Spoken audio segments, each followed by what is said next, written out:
welcome, everybody, to another great episode of Real Life Matters. Of course, I am your host, DBoss, and I'm just reminding everybody to do their 15 minutes of laughing. I know people have been responding saying, yes, they're doing it. Yes, they're doing it. There's so many great health benefits to laughing. So, you release all those bad, those endorphins out your body. It heals your body. It tones your abs. It makes you feel good. How you start your day is how you're going to incorporate all that goodness into your life. And it's also, it just does so many things. You want to keep looking youthful. You want to keep looking good. Don't have those stern lines in your face. Start to laugh, do your laughing. And it's 15 minutes minimum, but you could go for an hour. Some people say they go for 45 minutes. Yes, your cheeks are going to hurt. Your face is going to hurt. Your body, but who cares? Because it's doing your body good. So, if you don't have anybody to laugh with, you can always call somebody. You can call somebody. You can, put something on that's funny that you're going to laugh. There's so many different options. And of course, if you don't have that kind of option, yes, there are laughing classes that you can sign up for. So, and they're coming up, I'm going to be talking about the benefits of coconut water and also watermelon. So right after we're going to have, I tell you, it's Fashion Week this week, but we're going to come out with a fabulous fashion designer. She's a female. So we'll be right back after this announcement. Welcome to Your Vital Steps to Better Health and Fitness. I'm Joanne James. Today we're going to talk about working out when you have a cold.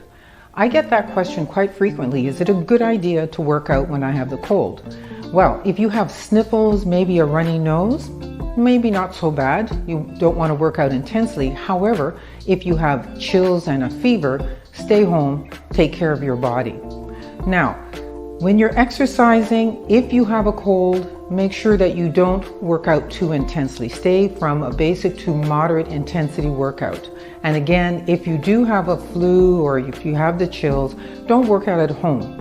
And if you're going to work out, try not to go into a gym or a club to do this. All you're going to do is pass your germs around. So remember, if you have a cold, take your time, let your body heal, then go back to working out at your full intensity when you're ready. I'm Joanne James. This has been your Vital Steps to Better Health and Fitness. We'll see you later. Thank you for that health tip, Joanne James, about, working out with a cold. A lot of people have that in their mind, that they're always thinking those things. Should I work out? Should I lay down? Should I do whatever you have to do? Well, you just follow the steps. Well, this next lady that I have here, she's a costume designer. She's a fashion director. She's also a wardrobe stylist. And she is her own company, and it's called The Style Factor. So we're going to get right into it with her, with, why she wants to start this type of business, what's happening, any hiccups, things to make you successful. So with no further ado, I introduce to you FIDGE Fletcher. Hi, how are you? Thank you so much for having me. Hi, everyone. Yes. This is FIDGE Fletcher, people. And here at Real Life Matters, we like to know what's your cultural background and where you come from. Well, my cultural background is that I'm definitely Jamaican. I was born definitely Jamaican. I say that loud and proud. I was born in the US. I was born in Chicago, so that's where I'm originally from. And I moved to Jamaica when I was about between 5 and 6 years old. And when I moved to Jamaica, my mom moved my brother and I there. So I grew up there until I was a teenager, and then I moved back to the States from there.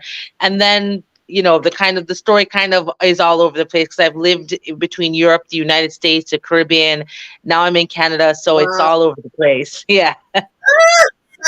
Well, welcome. We're great to have you here. Yeah. All right. So what made you, Fidge, want to, get into the fashion industry? What, how, why? Well, it was something that was just very innate inside of me. When I was a teenager, approaching college, it was just for one, I've always had a love of clothes. My mom always has stories and pictures to show of me always in her clothes as a little girl, as a little as a little teenager. See, well, we have real life here. Here is Yes, my I was daughter glad wants you. Hi, how are you? my daughter wants to say hi to everybody. This is Now, Shiloh, now, everyone. now she's I looking. am She's so not saying nothing. Like, oh, she talks a lot. So getting back to it, right. So so when I was younger, it was just something always innate in me, wanting to work with clothes, wanting to work in the entertainment business. But when I was growing up, I just didn't know how I would, how I would do it, and how I would, kind of build a life out of it. It was, back then it was just like it's either your fashion designer or you just didn't really know. The term stylist per se wasn't as popular as it is now. So okay, fast forward, as I was finishing college, I did a degree. I did a degree in criminal justice and a minor in art, and I just was like, I don't want to do this because everybody told me that. I was always told you should be a lawyer, you should be a lawyer, you should be a lawyer, and I was like, all right, what? I was just not really believing in myself. So when I was about 19, I started interning and working in the movie business, as a lot of big movies and big commercials, Heineken International, Heineken International and other, big movies would come to Jamaica when I used to go there on vacation to visit my mom. Because as I said, I left when I was a teenager to go back to the States. I did boarding school and so on. So, and then it was just something, the light bulb went off when I was about 17, between 17 and 19, I think. The light bulb went off, and, my mom really saw that I was serious about it. So after college, I went and I did my master's in fashion design in Italy. And that's when I lived in Milan. I really went after my dreams, and my mom, who really believed in me, said, if you're going to do this, you need to be able to have a degree to back it up. You can't just go out there here and scare them, which was, really, really sound great advice, and we all know Caribbean parents, right? So yes, yeah. So and then it just kind of goes from there. After that, I did my master's in fashion design. I did some internships while I was in Italy. And then I moved to New York and really went after my dream. I went to, I can always say that I went to New York with 3 suitcases and a dream. I always tell all my mentees or anybody who kind of knows my story, that's what I tell them. I packed up. My mom was a little bit, my family was a little bit of against it at the time because they're like, oh my God, New York is so expensive. It is so, it's so hustle. dangerous. Yeah. Yeah, how are you going to live there and how are you going to do it? And as I said, with the connections that I have and with the hustle and the determination, as I said, the tenacity, it was like 3 suitcases and a dream. Wow. So you actually sew too, or no? Yes, I sew, but I don't think I'm the greatest sewer. I always have, whenever I wanted to build costumes or build things, I had a team of seamstresses and tailors on my side who would bring all my visions to life. Oh, that's good because I can't Yeah, sew and for I love nothing. outsourcing. And I love outsourcing because that gives you a chance to also, hire other people, show other people, have a team, and really just support other small businesses as well. Okay. So this is something it seems like it's this is something that you are made to do, and and so do you do men's fashions and women's, or you do all everybody? Oh, I do women's. And, right now where I am in my life, I'm actually trying to kick off a kids brand because I feel like in the kids industry, I feel like in the baby, ever since becoming a new mom, another light bulb. Yeah, I'm like sorry guys, I'm like multi juggling. I have a 19-month-old at It's home, multi juggling right now.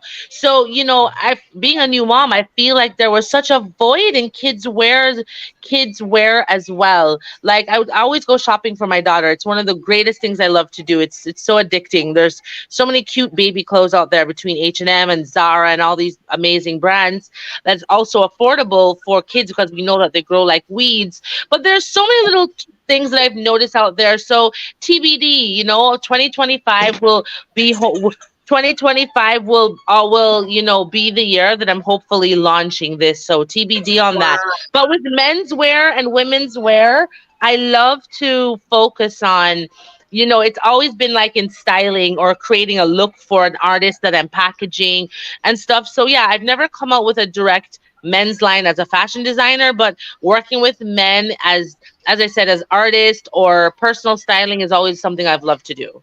Love. So when you do you when you're doing the stylist, obviously you make recommendations for people that have maybe they want to wear this, and you tell them, I don't think that's going to suit you. So how do you deal with situations like they want to wear that, but that's not going to make them look good? Well, it's all about, well, as a stylist, it's all boils down to it's about customer service first and foremost. So you have to know how to approach your clients, how to speak to them, and try to be as honest as possible, because you do find when you have a client, they appreciate your honesty, but everything is in the wording. So I would never say, so I'm speaking to you, D boss, like, ew, that pink shirt is just awful. Like, no. Mhm. I would say to you, no, D, like, I don't think that color complements you the way this other color would. I think you would Okay. look, I think, it's all about the wording. So if somebody comes to me and say they like this and I don't like it, they're coming to me because they trust my judgment. So it's all about making them feel comfortable and making them feel like, okay, this is why I hired her, because I trust her word and she's going to make me look the best that I feel, that I want to feel and I want to look, right? It's everything is just making Right. everybody feel comfortable and happy with the choices you've made, right? Okay. So what's your favorite thing that you like to put together? Well, I love a moment when women are also in menswear. So, Wow. I love a suit. Like, you can never, ever, ever go wrong with a well-tailored suit, whether it Mhm. be a skirt suit, a pantsuit. But I love a moment. And then sometimes when there's like some kind of mixed media also, or there's mixing menswear and women's wear together. I love that, because I don't think women and men, just should be one thing. So I think when you can also think outside the box or create something that is also avant-garde. But if you say my one go-to thing, a good suit goes a long way. Like a colored suit. Wow. Yeah, like suits are just all my all-time favorite thing to look at, especially a well-tailored suit at that. Yeah. Yeah, that's those are good because you can wear that all the time if you're going to work, you're going to a And it's meeting. timeless. Even if you're on the red carpet, we see so many celebrities that have turned, suits into skirts. Billy Porter, the actor and celebrity Billy Yes. Porter, where he has a jacket on, but it's a skirt on the bottom. Like, as I said, a suit, a well-tailored suit goes a long way, and you can do so much with it, so much. Wow. And interchange and coordinate different things. Coordinate. Interchange different colors you can play. And nowadays it's not just about the boring black suit. There's colors, there's blues and purples and any kind of color you really want, and you can kind of just play with it, and it's timeless and it's classic. You will always have a good suit in your closet forever. All right. So what kind of advice would you give to somebody if they want to get into do fashion designing? Well, it's not just about design. So remember that I focus also mainly on costume design as well, as I work in the film industry. But if somebody wants to get into, right, so if somebody wants to work in as a fashion designer, first and foremost, I would tell them, do you have a passion for it? Because, is this something you really love? And then you kind of say, okay, you don't have to go to school for it, but take a course here and there, learn about it. Fashion isn't something that is shouldn't just be a quick fix because we see it like on Instagram or TikTok or something, because fashion is everywhere. It's accessible and it's everywhere. There was a time that it felt very exclusive. Now fashion is very inclusive. So, but I would say to somebody who Okay. wants to be a fashion designer, just kind of learn a little bit, get your hands and feet wet, maybe try to get a mentor. After that, after you do that, then you can kind of jump into it and put your creative stuff on paper and get it going, because getting a brand kicked off in today's day and age versus 20 years ago, 30 years ago is a very big difference, right? Because we have platforms like social media that you can easily just display and sell your fashions. But anybody that wants to get into it, I would tell them to do it, because fashion is so inclusive and there's a space for everybody. But just have a passion for it, and make That's amazing. make quality clothing. Make quality clothing. I would say fast fashion is kind of a roll eye for me these days, but I know it's here to stay, but focus on quality versus quantity. That's also a bit of advice. All right. So you do costume designing. So who have you designed some costumes for? Well, I work in well here in Toronto. Well, I live in Toronto, in Canada here, and I work in the film. I work in the film industry. Oh, Oh, my daughter Wait, wants to say hi again, everyone. So I work in okay. the film. So I work in the film industry, and so I've worked on shows like Star Trek. Yesterday, I just worked on a Wow. show called Alex Cross. I've worked in the costume departments. I've worked on a show called The Big Cigar that just premiered on Apple TV. That's the story of Huey P. Newton, who was a Black Panther. I didn't costume design that. My costume designer was Gersha Phillips, but I worked within the costume Yes. department. And so, yeah, that is what I do here. That is what you would, kind of say is my 9 to 5. That is my career. That is my job. I work in the film industry. Wow. And I also I haven't done styling in about a year or so, but styling, being a stylist, it's a part of my DNA and who I am. You know, Okay. it never stops, because even working in the film industry, I'm always styling as well. Okay. So you're styling everything from head to toe. There's the hair, or just the. No, nothing. I don't touch hair. I don't touch makeup. Everything is with, yeah, everything is with clothes. Everything with me Okay. is with clothes. Clothes Okay. is what I live, drink, sleep, eat, everything. Clothes. Wow. Yeah, Yeah. because some people do it a little bit. You got to wear this color makeup, or or Yeah, that. you have. Yeah, you definitely. I definitely have met some, hairstylists and makeup artists that do both, but I'm just not one of those. Right. I'm not I like to say I'm not a slasher. I don't like. I've been doing the same thing for the past like 15 years now. Okay. That's fair. Yeah. All right. All right. So, it's so what would you what's something that you want to say that helped you do your business the way you do? Like any last words, like to say, okay, you know what, this is what I did to succeed. Don't do this. You know what I mean? Well, I wouldn't say to somebody, I don't know if I could ever look back at my career and say, don't do this, because I think in everything that you do in life is preparing you for the next step. And Okay. you are going to make mistakes along the way. That's just the way life is. You're going to fail. You're going to hear the word no. The one bit of advice I'd always tell to anybody is don't give up. Okay. I've had many no's and I've had many yeses, and the yeses are sweeter than the no's. And but those no's prepare you for those yeses, right? And to Right. prepare, everything is preparation is key. You're always preparing, you're always creating, you're always getting ready for the next thing that's coming. You never know, when one door closes, another one opens. And so that's what I would just tell, anybody that is coming to me for advice. I would just say, just stick to your guns, stick to what you want to do, and just never give up. The one thing I would say, though, maybe don't do is don't oversell yourself if you can't do something. Be honest with yourself, and be honest with whoever wants to hire you to do something. Don't say you can do something just to get hired, and then when time comes you can't produce it. Be Oh honest, my because God. everybody loves a person that is honest and that can produce what they can produce, and just always keep trying and never stop learning. I feel like I'm always a student of the game. Things are forever changing.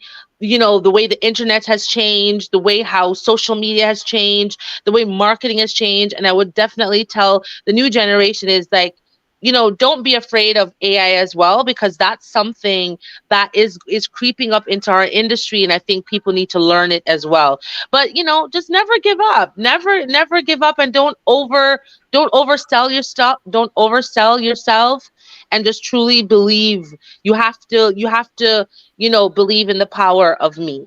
Like, I Okay. always bet on myself. I don't bet on anybody else but myself. That's true. That's good advice.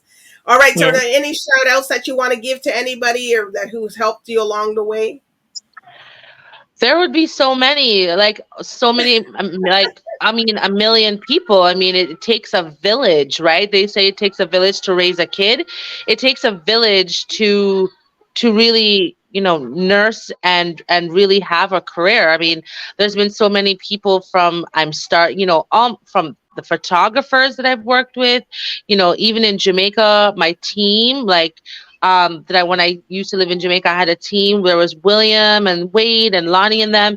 Here in Canada, I just want to shout out to, IA, working with IATIT 873, who has given me a chance to continue to flourish my career. There's so many people to thank. And then obviously my one believer, my mother, who has always been by my side. But, it's a never ending, and it's such a village of everybody who believes in you. So everybody knows who they are. And I just thank everybody. But my story has really just begun. It's really just begun. Wow. Well, Yeah. you got to come back again when if it's just begun, we're going to come back when the wheels are in. Yeah, there's so much more for me to do. So much. My story is far from being over, and it's just so I have so much to do. And as I said, I know 2025, like I have so many things that I want to get out there and launch. So TBD, and you'll be the first one to know once that gets launched. Okay. Well, thank you, Fidge. Also, where can people find you on social media? And if they want to get stuff, how can they order it and stuff like that? Oh, if anybody wants to get to me through social media, just at my Instagram is at FIDGE FLETCHER. That's my name. And my website, excuse me, is www.fidgefletcher.com. And that would be the best way to get to me. Once you shoot me a message, and you can speak to me through my website and through social media there. And my phone is always in my hand, so you'll hear from me quite frequent. You'll hear from me very soon if you reach out. I'm calling you, answer. I'm Yeah. texting you, answer. Well, Fidge, it's been a pleasure. And you're showing this is real life matters. And, she's juggling. If you weren't in the middle of it, her baby came on and she wanted to see what was going on. Yeah. And it's okay because I've had dogs come in, cats, all kind of people, animals come in. They want to see, hey, what's going on in there? Here's Yeah, somebody. it's real life. A working mom is a real thing. A working mom is a real thing. Yes, it is. Else because kudos to you for doing that and not giving up what you do. So, Fidge, we expect you to come back on again. And also, I do want to thank the viewers for tonight for tuning in here, which Fidge's story is beginning, just beginning, people.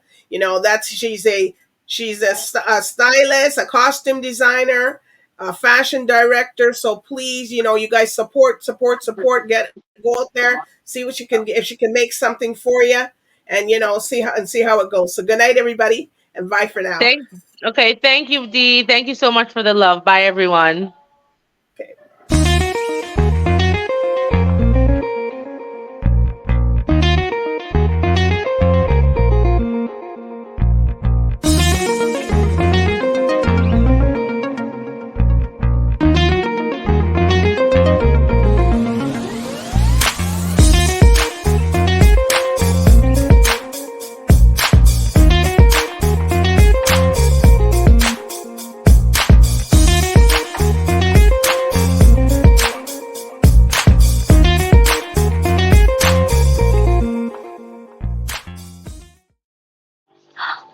now she's gonna go down the slide.